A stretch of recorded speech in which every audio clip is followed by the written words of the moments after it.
But maybe in the classroom we need to think of techniques or tricks to get students to reread text, to revisit texts.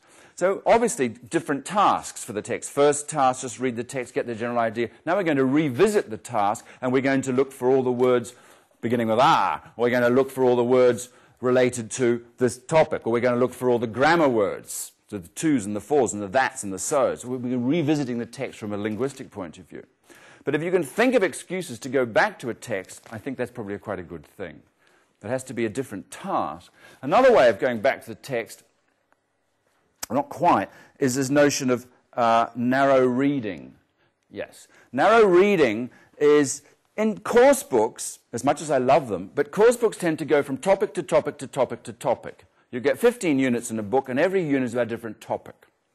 So the chances of vocabulary being recycled are low, because each topic has a different set of vocabulary.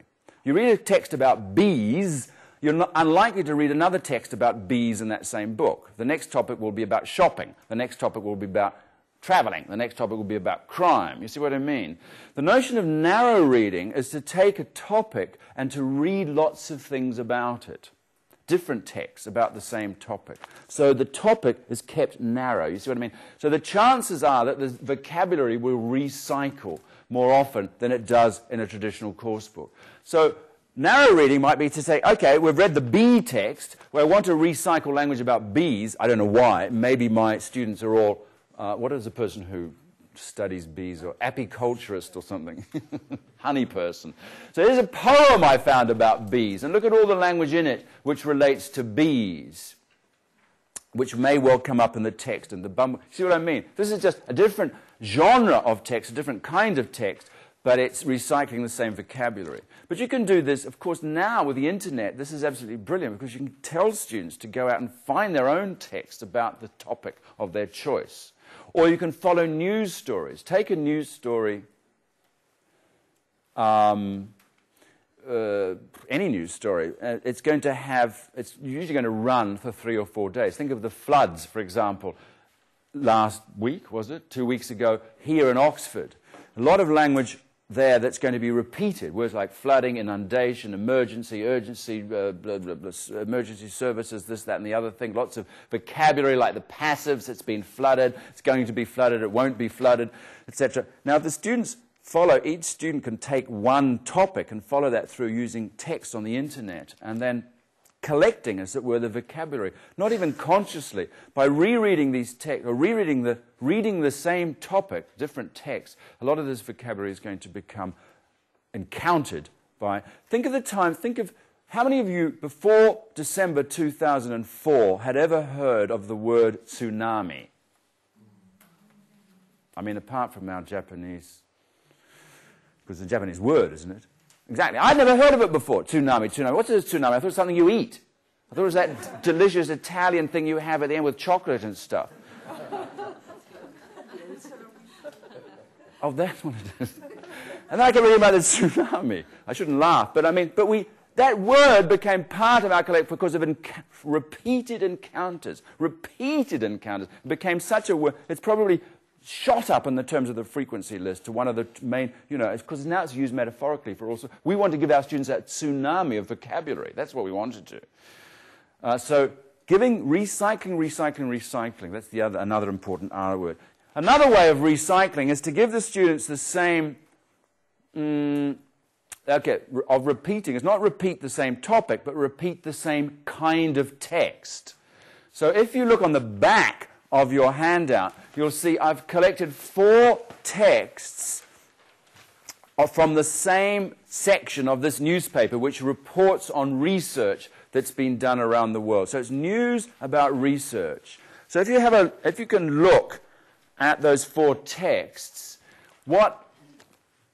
and these are dense. This is difficult. I'm not saying this is going to be these particular texts. This is not going to be easy for any low-level student, but you can choose easier texts. But what we've got is 4 texts of the same genre, or if you like, the same register, and we'll come to that in a second. Just have a look. I mean, we don't have a lot of time, but just give me a break.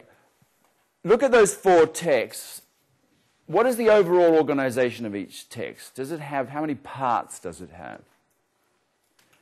Yeah, so we're looking at the kind of overall shape of the text. So you'll need to read these pretty rapidly, but to get a feel for what is the overall organization of the text. And then, are there any grammatical features that are common across the texts? For example, the tense, the pronouns, the modal verbs. And is there anything that's actually repeated? Any formulaic expressions, any words or phrases that are repeated across the different texts? So take a couple of minutes to read those 4 texts at your leisure. Don't read aloud. And just bearing those questions in mind. And I'm not going to give you a lot of time for this, just to give you a feel for this kind of activity. Yeah? So 2 minutes silent reading, and then I'll give you a chance to talk to your neighbor.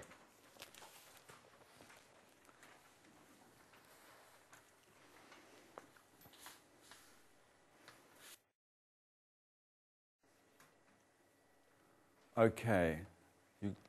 You may not have read all 4 texts. It's not easy, is it? I mean, they're difficult texts. Also, it's not easy reading in a classroom. I found this. I mean, I was talking about this the other day in one of the workshops, how I find it difficult reading in public. I feel very self-conscious. Reading is something I prefer to do in the privacy of, at home or on the bus. But, and I think this is one of the problems that students find in the classroom, is that they kind of reading, they're just seeing words on paper, but they can't sort of concentrate because it's...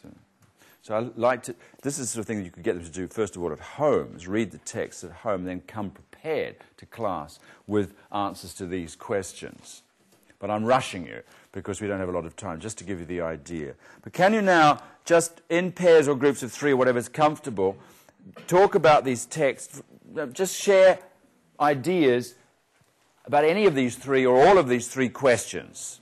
Just have a chat. It's not a test, because I've got answers that I'm going to share with you.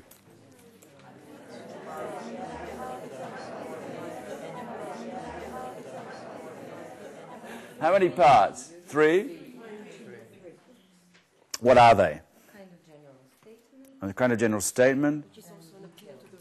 Which is also, Isabel, an appeal to the reader. Yes. The use of you is very interesting here, and I think this suggests that we're not actually in very highly technical writing. These are sort of have been dumbed down, if you like, or made more accessible, these research studies, for a more general audience. And so the use of you would be not typical of a research paper at all. It's like you were talking about, surely the use of I has been prescribed in certain academic writing.